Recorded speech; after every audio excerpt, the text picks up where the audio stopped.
ya torade taw Allah subhanahu wa ta'ala yo dande be labe be parce que ko be jamfantebe toro tun Allah subhanahu wa ta'ala yo fottindine e adenjo mubbido sabuna woni mo labeba woni mo dala baba woni mo kankamba woni mo kurusaba woni baninka joba woni pulloba woni soso joba woni berche joba woni toma joba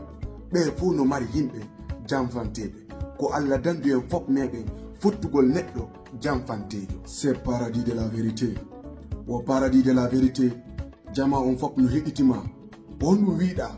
fi o ustaji men labe musidɓe yo Allah hawrondiren e sawaba moƴƴo yo Allah uttinange leydi men ndi yo Allah ɓantu fimen kala gonga ka tawɗa ka créer problème ka créer division taƴe kadi enɗam selu kan gonga ɗon fes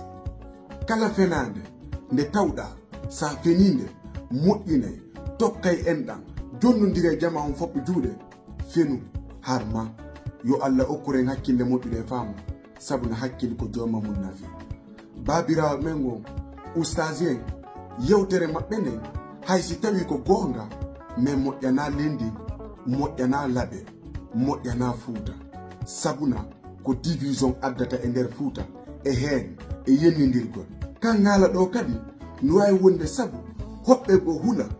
jombugol bandiraɓe men go iwɓe e nder laɓe kan haala ɗo kadi no wawi wonde sabu hoɓɓe go hula gollidugol ɓe laɓe ɓen alors que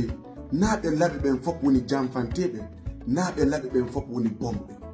bomɓe no partout woni mamu woni kankan woni laɓe woni kurusa bomɓe no partout jamfanteɓe no partout ustaji en a tawe ko ɓe imminirani ko fi haɗugol yimɓe ɓen yoɓe accu jamfodirgol jamfa moƴƴa mais haala kan moƴƴirali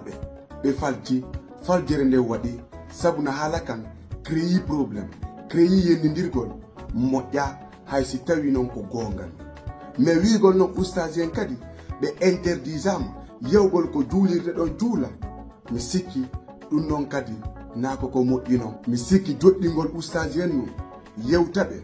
wiyaɓe yewtere maɓɓe nde nako ko moƴƴi moƴƴa hay si tawi noon ko gonga donc yoɓe accu haɗugol ɓe mi sikki no ɓuri kadi interdisangol ɓe yewgol ko juulirde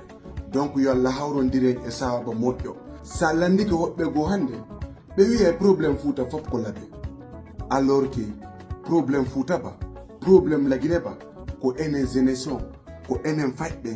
ko enen yimɓe ɓen tigiri